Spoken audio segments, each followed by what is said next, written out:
Assalamualaikum warahmatullahi wabarakatuh. Perkenalkan, nama saya Zidan Muhammad Agil Ibrahim, bisa dipanggil Agil atau Zidan, dengan NIM akhiran 0135.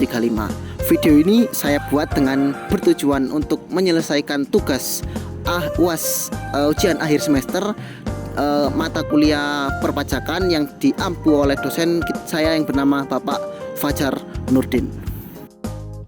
Nah, penugasan yang diberikan oleh Bapak Fajar Nurdin yaitu mensosialisasi 4 orang, yaitu 4 subjek pajak, yang mungkin saya akan menanyakan tentang berapa nominal penghasilan 1 bulan yang dalam setahun itu atau bisa mencapai 60 juta bahkan lebih. Yang kedua, saya akan bertanya tentang apakah dia itu sudah pernah membayar atau belum, dengan tujuan mensadarkan lah kalau dia itu sudah berhak membayar atau belum. Yang ketiga, saya akan bertanya apakah subjek pajak tersebut mempunyai NPWP, sudah mempunyai NPWP apa belum. Ya, tidak menutup kemungkinan kalau dia itu berpenghasilan sangat besar tapi dia tidak mempunyai NPWP atau bahkan tidak pernah membayar pajak sama sekali. Nah, yang terakhir mungkin tidak dapat saya sebutkan satu persatu pertanyaan-pertanyaan penting tentang pajak, dimana yang intinya saya akan bertanya mengenai pajak penghasilan dari subjek pajak tersebut. Langsung saja simak video berikut ini. Halo teman-teman, Assalamualaikum warahmatullahi wabarakatuh. Saya akan di sini saya akan mewawancarai atau mensosialisasi salah satu rekan saya yang berpenghasilan dari tugas ujian akhir semester mata kuliah perpajakan. Jadi ini rekan saya. Halo Mas. Halo Mas. Apa kabar Mas? Sehat Mas. Sampean apa kabar Mas? Alhamdulillah sehat. Ini dengan siapa nama asal? Rizky Mas, asal Madura. Oh, kan saya ada tugas nih Mas. Ya Mas. Tugas dari mata kuliah perpajakan ini disuruh atau dosen itu suruh mensosialisasi orang yang teman lah yang berpenghasilan. Nah, kebetulan Masnya berpenghasilan. Iya Mas. Kalau boleh, betul sekali Mas ya. Ya. Kalau boleh tahu Masnya kerja di mana? Kerja di rumah makan Mas. Rumah makan di daerah Suhat Mas. Oh, dalam Mas kerja Mas? Masih baru Mas. Oh, masih baru. Ya, masih baru. Berarti kalau baru itu masih training apa sudah kerja Mas? Sudah bekerja Mas. Sudah bekerja. Ya. Oh ya. Kan saya disuruh disuruh mengasih tahu cara membayar pajak apa gimana. Yang penting tentang pajak lah. Ya. Nah, sekarang ini penghasilan Masnya ini berapa Mas? Untuk sekarang penghasilannya masih 1 ke atas Mas. Itu 1 bulan. 1 bulan. Oh, berarti kalau 1 bulan 1.200.000 lah Mas ya? Ya. Nah, itu kalau setahun itu apa mungkin sampai ke angka 60 juta? Kalau setahun itu masih belum sampai Mas ke angka 60 juta. Paling 10 ke atas lah. Oh, kan kalau penghasilan 60 juta ke atas, Ya. minimal 60 juta dalam setahun itu sudah dikenakan pajak Mas. Ya Mas. Berarti kalau Masnya nggak sampai 60 juta berarti nggak kena pajak ya? Ya. Enggak ya. Tapi Mas sebelum itu tuh Masnya udah punya NPWP belum? Belum Mas. Kok nggak buat Mas? Nyusul Mas. Nyusul. Ya soalnya kerjanya juga baru. Oh, kalau bisa segera Mas ya. Ya.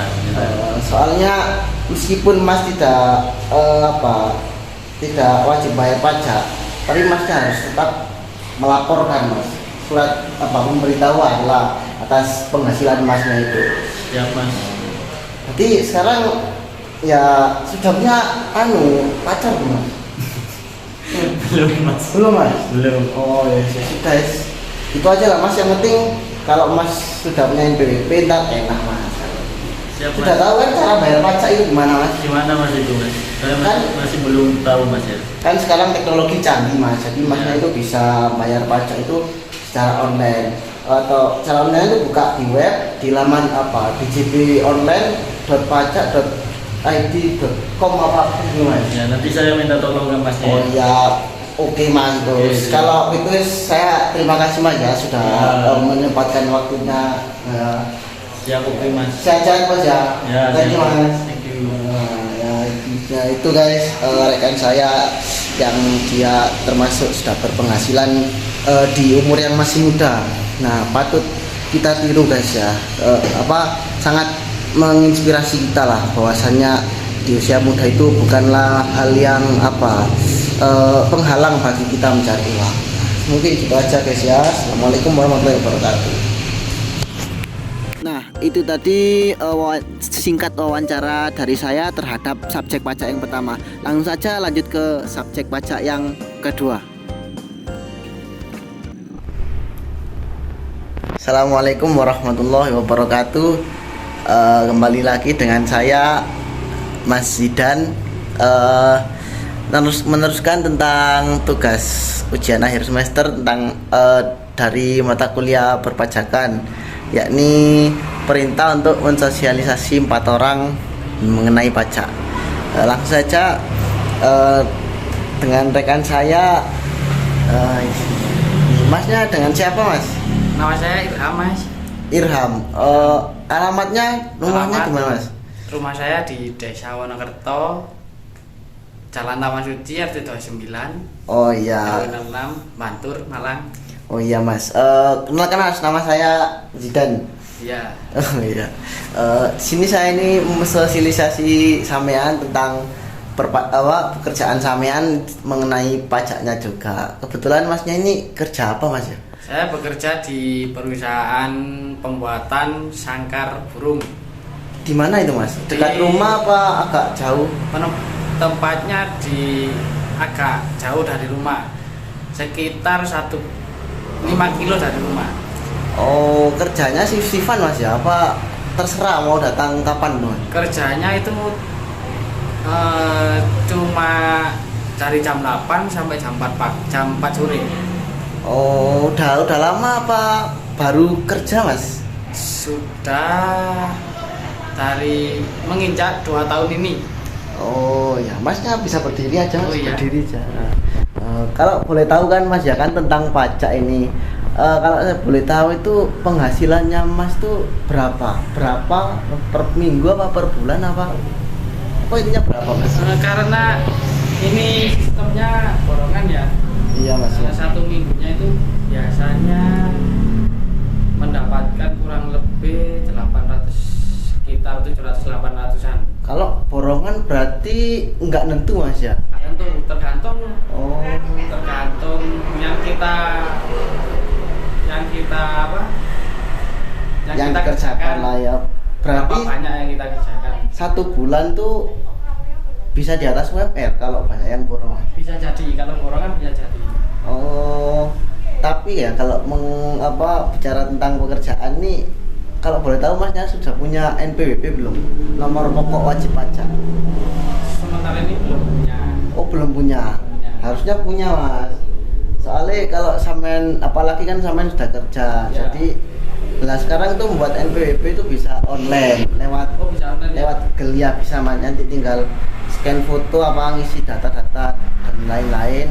Nah, Ya. meskipun Masnya ini belum wajib pajak kan, Masnya kan belum tentu kan penghasilan berapa. Nah, orang yang berpenghasilan itu bayar pajak itu jika penghasilannya setahun itu mencapai 60 juta. Kira-kira Mas mencapai nggak? Setahun 60 juta. Kayaknya gak ada. Opsional lah ya, kondisional lah ya Mas. Ya lah, kalau penghasilannya Mas setahun nyampe 1 juta itu bisa kena pajak. Nah, kalau belum sampai 60 juta dalam setahun, Mas itu kalau kan wajib punya NPWP. Mas nggak wajib pajak kalau setahun belum nyampe 60 juta. Tapi Mas itu tetap wajib lapor surat pemberitahuan. Jadi Mas tuh melaporkan penghasilannya Mas tuh berapa. Pokok intinya hartanya Mas tuh dilaporkan loh Mas. Oh iya ya. Nah, itu namanya SPT, surat pemberitahuan. SPT tahunan lah itu. Nah, jadi Masnya itu tetap harus segera buat NPWP lah. Kalau nggak gitu kan ada sanksi berat-berat Mas, bisa sampai di penjara juga Mas kalau nggak lapor gitu Mas. Ya sudahlah, segitu aja Mas. Ya. Makasih Mas ya. Thank you Mas. Assalamualaikum. Nah, itu tadi wawancara singkat juga dari saya terhadap subjek pajak yang kedua. Langsung saja tonton subjek pajak yang ketiga.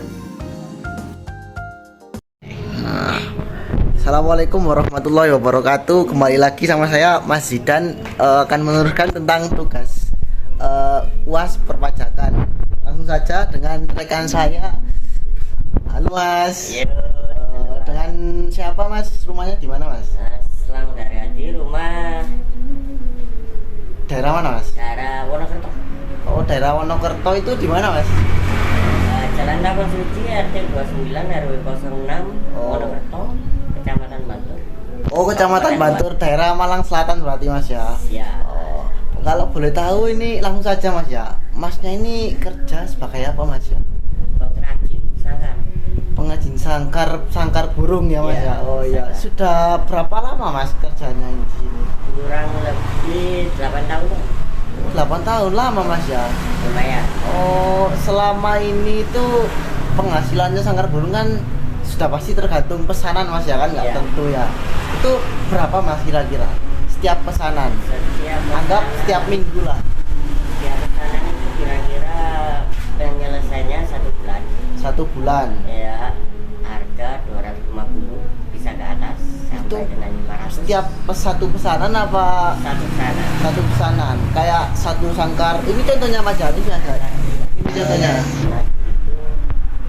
Sekitar 500. Oh, yang bulat ini 500. Iya, Kalau iya. misal ditambah gitu Mas, kurungannya warna-warni itu Iya, nambah apa tetap harganya Mas? tetap. Oh, harga tetap. Oh. Lah kalau kan sudah berpenghasilan nih Mas ya. Ya. Apa Masnya sudah punya NPWP apa belum? Masih belum. Oh, belum punya. Iya. Oh, harusnya sudah punya Mas ya. Iya. Ternyata sudah kerja 8 tahun tapi belum punya NPWP. Soalnya meski penghasilannya itu enggak ya opsional, harusnya itu Masnya itu sudah wajib apa, walaupun nggak wajib pajak itu wajib setor Mas, setor apa laporan keuangannya Mas nih, pemasukannya berapa tuh, laba bersih kotornya itu berapa gitu Mas. Jadi secepatnya lah Mas kalau bisa membuat NPWP Mas ya. Iya. Oh iya. Ya udah Mas, gitu aja kayak Mas, nggak lama-lama ya Mas. Makasih Mas. Yuk, Ya, Mas. sama-sama. Oh. Nah, itu tadi video wawancara apa sosialisasi terhadap subjek pajak yang ketiga. Yang terakhir yaitu langsung ke subjek pajak yang keempat. Tonton video berikut ini. Assalamualaikum warahmatullahi wabarakatuh. Melanjutkan dari apa wawancara terhadap subjek pajak yang ketiga. Langsung saja dengan rekan saya. Halo Mas. Halo, Selamat siang Mas. siang. Sebelumnya bisa perkenalkan diri Mas. Perkenalkan, nama saya Ilyas Koi Bintang Koi Jainuddin. Alamat. Alamat saya di Liling, Jalan Sumbil 1, nomor 58. Domisili di situ Mas ya.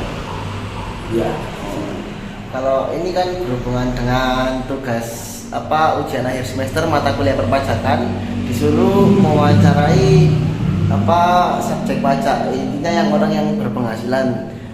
Kalau boleh tahu Mas kan otomatis kan sudah kerja. Ya. Kerja di mana Mas? kerja di Arjosari, Arjosari di mana Mas? Jalan Teluk Umai nomor 5. Oh, kalau boleh tahu tokonya apanya, gudang apa, di bagian apa gitu Mas? Oh, ini pekerjaannya di suatu tempat di farming house. Itu ngerti Mas kerjanya Mas, tapi dikasih uang. Oh, dikasih uang berarti hasilnya apa penghasilannya itu teratur apa tergantung kerja keras Masnya? Tergantung kerja keras sama pasar marketnya. Oh, tapi shift-shiftan baru Mas apa gimana? Ya, ada shift malam sama shift siang. Oh, kalau saya tanya mengenai pajak penghasilan nih Mas, kalau boleh tahu kira-kira penghasilan Mas itu dalam sebulan itu berapa Mas? Sebulan sekitar 1 juta, itu sudah bersih. 1 juta pas Mas? Ya, Oh, 1 juta pas berarti kalau dikira-kira setahun itu nyampe nggak sih Mas 60 juta? waduh, ya kan. Nggak nyampe Mas ya? Nggak Oh, nyampe. berarti Masnya itu tidak masuk dalam ketentuan wajib pajak. Tapi meskipun itu Mas udah punya nomor pokok wajib pajak apa? Terus sudah punya. NPWP udah punya. Sudah sejak kapan gitu? Sejak bulan lalu. Bulan lalu. Berarti masnya ini sudah pernah lapor SPP ya belum? Untuk laporan masih belum karena Memang mas. belum bulan sebagai wajib pajak. Oh, tapi seharusnya mas punya NPWP, seharusnya juga harus bisa melakukan pelaporan secara langsung baik ke KPP maupun online mas. Nah, kan kalau semisal ya mas ya, ini tentang penghasilan mas, kalau belum setahun belum nyampe 60 juta itu berarti emas tuh belum wajib pajak mas. Tapi ketika mas sudah punya NPWP tapi emas tetap harus lapor SPT ya. Kalau boleh tahu emas sudah bisa membayar pajak apa belum caranya? Belum. Oh, sebenarnya caranya gampang mas. Mas bisa langsung ke KPP. Apa di KPP tentu ada arah-arahannya. Mas tinggal nanti dikasih kayak data, suruh isi data dan ada pengarahannya sendiri. Kalau online mas tuh nanti masuk di web itu www.djponlinepajak.co.id itu. Ntar ada mas juga ngisi-ngisi form-form tertentu. Oh, siap-siap. Informasi yang bermanfaat. Iya mas. Sekian aja mas wawancara sebentar dari saya. Terima kasih mas ya. Ya, sama-sama. Siang mas. Itu tadi wawancara saya tersosialisasi terhadap 4 subjek pajak. Langsung saja kesimpulan yang dapat saya ambil yaitu kita sebagai masyarakat Indonesia terutama yang wajib yang berpenghasilan, marilah kita itu tegakkan inisiatif kita dengan cara membayar pajak secara langsung. Apalagi di negara kita sekarang sudah menerapkan sistem self assessment, yaitu di mana orang pribadi atau wajib pajak itu membayar pajak dengan kesadaran diri sendirinya, termasuk dia itu menghitung, melaporkan semuanya pajak PPh itu dengan cara kesadaran diri sendiri. Jadi meskipun kita tidak menikmati atau mengambil imbalan secara langsung dari negara, tapi kita kesehariannya itu selalu menikmati fasilitas negara seperti bangunan, tanah, dan jalan raya. Mungkin itu kesimpulan yang dapat saya sampaikan. Intinya kita ketika sudah berpenghasilan, marilah kita inisiatif untuk membayar pajak atas penghasilan kita. Sekian, kurang lebihnya mohon maaf. Assalamualaikum warahmatullahi wabarakatuh.